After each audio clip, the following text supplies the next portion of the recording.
What's up, Gearholics? This is Zach here with more gear talk, and today we're going to go over another knife. And today I have a special knife for you guys. It's the ESEE Candiru. That's ESEE Candiru. And it's also, I think it's a corporation between Rat Cutlery and ESEE. The Candiru is a fish that lives down in the Amazon, and I'm pretty sure that the Randall Adventure Training. They do a lot of work down there in Amazon, and they do a lot of product testing down there, and they've handed out a lot of their knives to the actual locals to let them beat the crap out of their knives, and then they kind of report back, and they make improvements, and they kind of modify. It's really smart, because that makes their products so much more reliable in a situation where you're using them in high moisture environments, and you're just really putting the hurt on blades and knives, especially cutting instruments. So I have to hand it to them because they're doing an outstanding job, and I think that all companies should follow in the wake of that kind of product testing. I think if you're not sending the knife out there and you're not really pushing it to its limits, you're never gonna know how far you can take that knife in any kind of situation. Now, granted, you know, they have other products that are bigger and badder than the Candiru, and much more expensive for me because, you know, I'm not made out of money. But you know, they're much more expensive, and they are much more reliable probably than this knife would ever be in any kind of situation. But I would have to recommend this knife be a great, excellent, fantastic backup or secondary blade to your primary knife. You could, if you were ballsy enough, you could use this as your primary blade, but I would highly not recommend doing that because although this is a reliable knife, you know, you always want to kind of keep a secondary blade, even if it's a small blade, as a secondary knife on you, just for those just in case purposes, because there's that military saying, two is one and one is none. So if you kind of take that philosophy, or at least that's the one that I do, I usually always have two or maybe three blades on me. Not when I go out on town, but definitely when I go on backpacking trips or adventures. Just because you never know, you never know when you're going to lose your primary blade or break it or whatever. So that's one thing that you want to think about when getting this knife is you could potentially use this as a primary knife, but you definitely want to have a backup knife. Because this is such a small knife and it only has such a limited amount of cutting surface, it would be very smart of you to be careful about that. So that being said, let's kind of get onto the knife. This is the actual knife itself, or this is the full knife, and this is a sheath that I actually made. I did not buy the sheath. I actually made the sheath. I used a piece of leather and just kind of taco shelled it together, and then used riveting. Whatever these things are called. I riveted it together, and there's no stitching or anything, and it's just a leather sheath. And I just needed something quick and easy, and I felt like this is a better improvement over the actual sheath itself that came with the knife. This is the knife sheath that came with it, and it's just a Velcro. It's just a Velcro closure. And you know, it's all right. I mean, it does the job, and it functions quite well, and it's got like a belt loop here that you can put on it, and obviously you can like hang it from your neck if you needed to. But it just got annoying to do that all the time, every time I wanted to use the knife.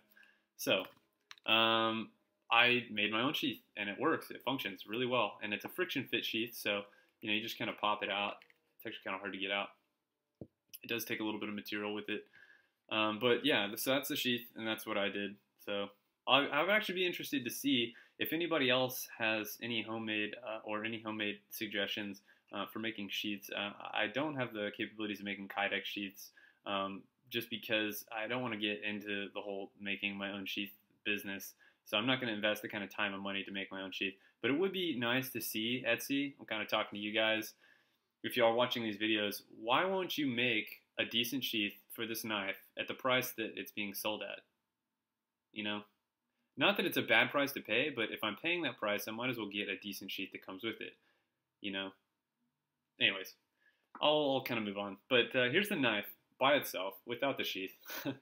And it's a very beautiful knife. I went with the Desert Tan just because the knife, I wanted something that was a little bit different. I'm always into colors.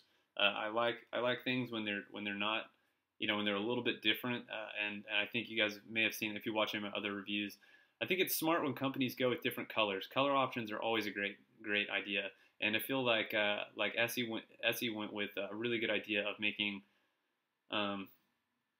making 3 different colors. I have tan, black, and OD green, olive drab green. And that was really smart, because those are still tactical colors, but at the same time, you can kind of customize your own, in a way, customize to a certain point your own knife and make it kind of more your own style. They have 2 different style grips as well that you can buy. I got the G10, the orange G10 model, and there's also micarta that you can buy for this knife, and they're really easy to install. You basically just use a hex key and just install them on both sides. It's really simple. The actual knife itself, without the G10 handles, has a skeletonized handle, and that's really nice because you can paracord wrap that either to a stick and use as like a defensive weapon, or you could paracord it and save weight and just have the paracord wrap on the handle, and then you have extra paracord to go with it for emergency purposes. I tried to paracord wrap it at first when I first got the knife, and it was okay. It wasn't the most comfortable to carve with or use, and so I went ahead and I bought the G10 handles because they're so like resistant against moisture and any kind of other thing that's really out there. I went ahead and went with those, and they're good. They're decent. The grip on them, it's got enough traction that it's not going to really slip out of your hand when it's super wet. And I've used this with sweaty hands, or even when it was wet, and it didn't really feel like it was going to go anywhere. I would really like to see them kind of make, if they're going to make these handles, make like little indentions so you can slip paracord through them for your pinky. I think that may be something I'm going to have to do myself and kind of modify these handles to get slip a piece of paracord in there for a little bit extra to kind of grab onto with my pinky. As far as the actual fit, and we're talking about the handles anyways, I can fit 3 fingers comfortably on there, and then I have room for half of my pinky, and I have large hands, so I'll kind of try to show that again. It's my index finger all the way to the end. Cool. And it's a really positive grip. When you grip it, it's really positive. You can really bite down on that and not have to worry. There's no hot spots that form on your hand when you're carving, or at least in my experience so far. I have used this knife quite a bit for carving, and I have yet to wear away the coating on it. It is baked on. It's what they call a textured powder coated finish. And I think that it's absolutely well done. Another thing they got right was the coating. I think that preserves the entire line of knives, and really helps protect against moisture and or wet water environments, where you're going to be getting in and out of water or submerging the knife in any kind of way. It really does help coat the blade, and it's really thick, and they did a good job of baking it on. It's really on there. It's not going to come off and look all cheesy. Although if it did, it would kind of give it a cool used look, and I like my knives to be. I like it when my knives look used, but it's not so cheesy that it's coming off, in flakes. So in that being said, the whole weight of the actual knife is only 1.7 ounces. That is nothing. I mean, that's like a drop in the bucket. That's really not a whole lot for a fixed blade knife of this size. It doesn't weigh a whole lot. With the handles though, I'm not really sure how much more it weighs. Probably 2 ounces, maybe more, maybe a little bit more, maybe 2.2 ounces. I don't really know. I don't have the specifications with the handles on, but I know the knife by itself is 1.7 ounces. So that's really lightweight for a knife. And they add in the handles, not that much of a difference. And even if you went in and you milled to the handles and took a little bit of material away from it just to give it a little extra texture, you probably save some weight too there. And I'm all about saving weight. I'm all about maximizing your output. So The 1095 carbon steel that it's actually made out of is really good quality steel. You can obviously use it. It's really chip resistant. It's not rust resistant. It has a high probability of rusting, but the coating on it obviously helps with that. And then the blade is actually really nice. That even grinds on both sides, which is excellent. I hate it when you get a knife and it's uneven grinds on both sides, or they're funky grinds, and you're just like, what? Were they blind when they were making this knife? Or were they not paying attention? Or it must have been a Monday crew, you know, that made the knife. But this knife is absolutely perfect all the way around, no problems.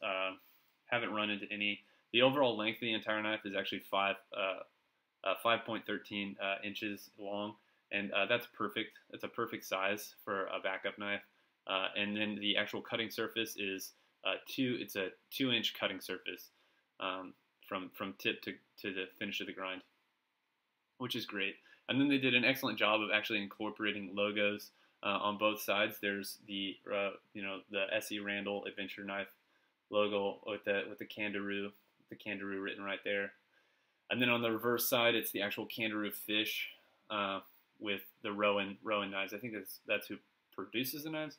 Not really sure, but yeah, I mean, whoever's doing the production on this knife, they did an excellent job. And I'm only going to assume that this was made in America by Americans, and so it's or even if it's made in a foreign country, great quality control, and that is what I like to see. I like quality control.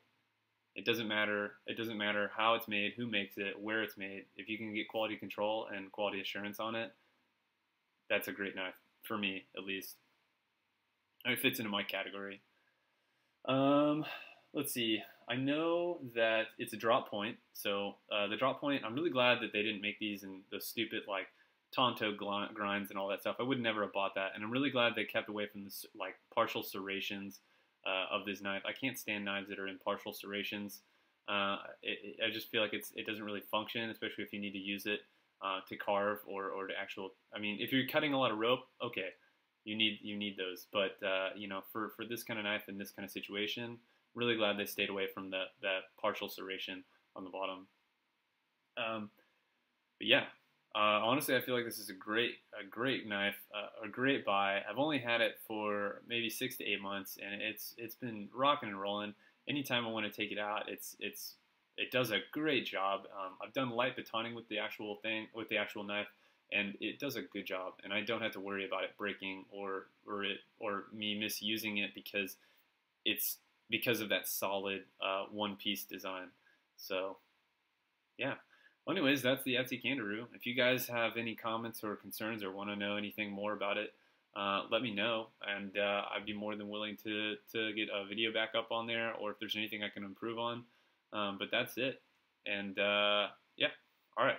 Well, you guys stay safe out there, and try not to cut yourselves. That's Gearaholic signing out. Bye, guys.